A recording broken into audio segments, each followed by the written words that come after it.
If you want to copy the 4 messages that we send after every booked call to get an 80+% show rate, then this video is for you. Because most coaches think show rate is a sales problem, but in reality, it's not. By the time someone no-shows a call, you've already lost them in the 24 to 48 hours prior to that call ever happening, but what your team did or didn't do in the DMs. And real quick, if you don't know me yet, my name is George Nita. I'm the founder and CEO of DMsetting.com, where we've generated over $50 million specifically from DM strategies for people such as Jeremy Miner, Matt Gray, Dean Graziosi, the Onuha brothers, and many, many more. And with every single client of ours, we run this exact 4-step message sequence every time a call gets booked, and this is what allows us to get 70 to 80, even 85+% show rate on those sets. And in today's video, I'm going to walk you through all 4 of those messages, and the first one is sending the call confirmation page in the DMs. Now, where most people go wrong, they think it's enough to just have a redirect from their Calendly, OneShop, whatever booking software they're using, to the call confirmation / homework, thank you page, whatever you want to call it. They think having that redirect is enough.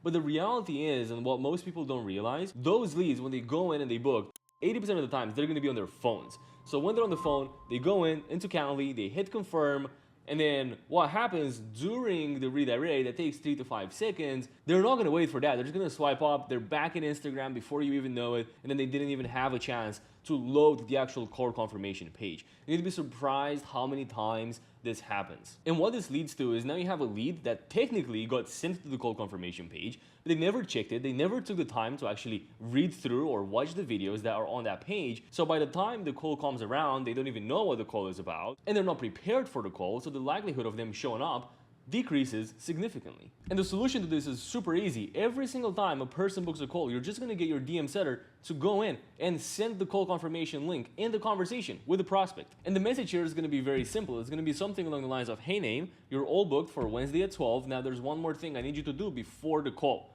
You send the link, and then you're going to say, I'm going to need you to go through this page here and just watch the videos on the page, read everything that's on the page, because that's going to help you prepare for the call, and it's going to allow you to make the most out of your time with my team on Wednesday. Sounds good? And that's it. And it literally takes 10 seconds for every single person. And people here think that if you do this and you send the call confirmation page to the DMs, leads are going to get pissed off, and 90% of people are going to be like, oh, but I've already been through it. But what our data tells from over 5 million individual conversations in the past 18 months is only about 6% of people actually say, hey, I've actually been through this page before. So make of this what you will, but this to me just confirms how important sending the call confirmation page in the DMs actually is. Now, the second thing that you want to do here is you want to send those people a personalized resource. The issue is majority of DM setters, they just send the call confirmation link and then they just stop there.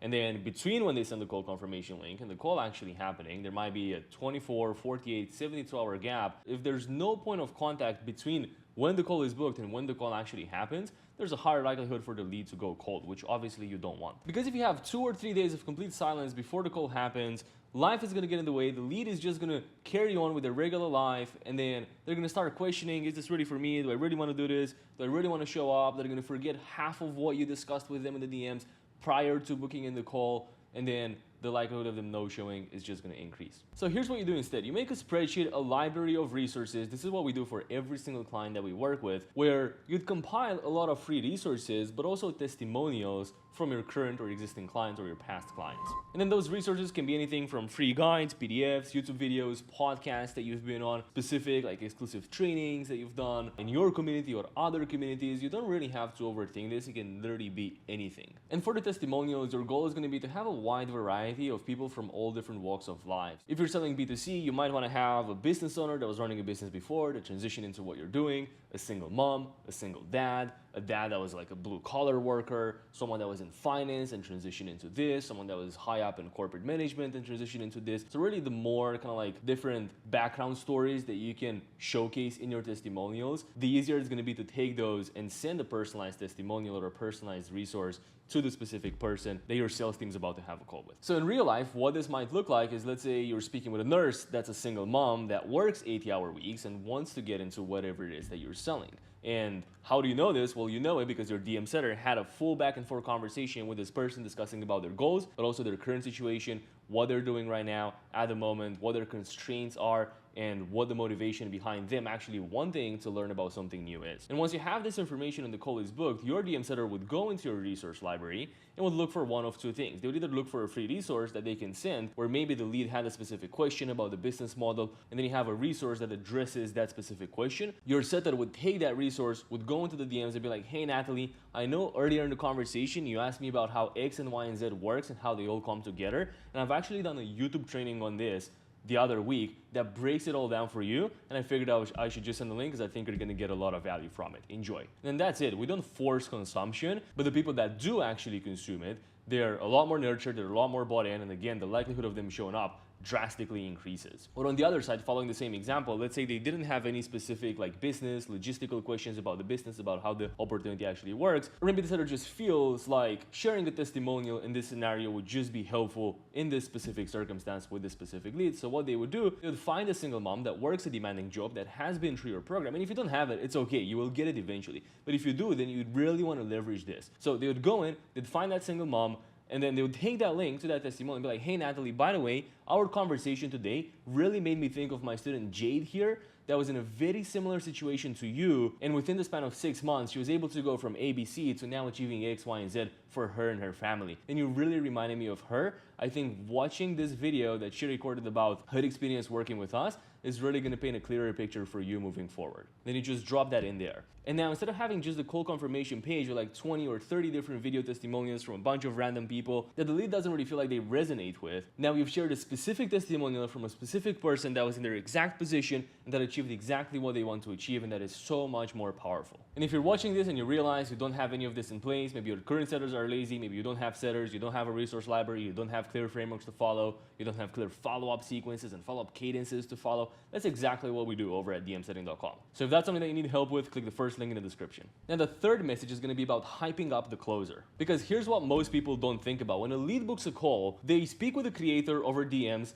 they know the creator, they know you as the creator, your face, your name, your content, so they trust that, but they don't know whoever they're going to speak with on your team. So it's basically like they book a call with a stranger unless you actually strategically introduce that person from your team that they're about to have a conversation with. And this is going to take the lead from having a fear of the unknown, because obviously they don't know the person, to you actually introducing the closer and hyping them up so that the lead feels excited to talk to them and to show up to the call and to meet the person at the other end. And the way you do this is very simple. Your DM setter is going to go into the DMs and say something along the lines of, hey name, by the way, on Wednesday you're going to be speaking with Alex. He's my lead advisor over here at your company name, and he's helped hundreds of people that were in a very similar situation to yours get started with this business model. And if there's someone qualified enough to walk you through all of the details and help you make the best possible decision for yourself, then that's him. But by the way, when you go on the call, make sure to compliment his hair, because he really loves it when people do that. And the reason I mentioned this last part is we started implementing this with one client. It was an internal thing. We were just kind of having a little bit of a funny moment with one of the closers on the team. And what we realized is when we added that little bit of humor at the end is it makes people lower their guard. And now all of a sudden when you do this, the lead doesn't feel like they're walking into a call with a complete stranger anymore. They're going to talk to Alex, that's a lead advisor that helped a bunch of people like this get started with this business model, that can answer all the questions that they have, and that likes to get his hair complimented. So now not only they feel like they know Alex better going into the call, which again, the fear of unknown goes down, so they're more likely to show up because they feel like they know the person, but it also increases the perceived authority of the closer when the lead goes into the call. And that's it. That's how you hype up the closer. And the fourth message, which is actually two messages in this case, are the call reminders. And at this point, you might think that step 1, 2, and 3 are going to be enough, but the reality is they're not. Because you still need to send 2 of the highest leverage messages and the simplest messages actually, which are the call reminders. But before I show you what they are, let me tell you what most setters do. Day before the call, they don't do anything. Day of the call, they don't do anything. And then the closer takes them, says the lead is a no-show, and they're like, well, why are they a no-show? Well, it's because they didn't do anything. So here's what we do here for call reminders. We always do 2 call reminders. We do one day before, and then we do one day of or morning of. And the way those look like is day before, you just want to check that they're still good for the call on the following day. So be like, hey Alex, I just wanted to check in and make sure you're all set for the call tomorrow at 12, ? And then that's it. That's the message. Simple as that, nothing else. It's very simple, it's very casual, but it does 2 very important things. Number 1, it reminds them that the call actually exists. And then number 2, it creates a small commitment by them saying yes to showing up to the call. And then on the day of the call or the morning of the call, here's what we send. Hey Alex, good morning. I just wanted to check in real quick and make sure you have the Zoom link for the call today at 12. If not, no worries, let me know and I can send it over to you. And 8 times out of 10, they will respond asking you to send over the Zoom link. Considering you do Zoom, it could be Google Meet, maybe you're doing a phone call, but in the case you're doing Google Meet or a call that happens live somewhere through a link, you really want to make sure you do this. Because now at the time of the call, instead of them trying to sort through the emails and dig into their 6 different email addresses and look through the spam folder, into the promotions folder, into the main folder, and not remember your company name and have to find a link and then eventually giving up, instead of having to do all of that, they literally just pull up the IG chat with you, they click the link, they're in the call. That's it. And by doing this, you've eliminated every single possible reason that they could no-show. So now you know what the 4 messages are: the call confirmation page, the personalized resource, hyping up the closer, and then last but not least, the call reminders. Make sure you get your DM setters to implement this every single time, and I promise you, you'll see your show rate go up to at least 70 to 80% on those sets. But here's the thing, none of this is going to work if your DM setters are winging the actual messages that they send prior to booking the call. So click the video on the screen because that's literally where I'm giving you my entire DM framework word for word.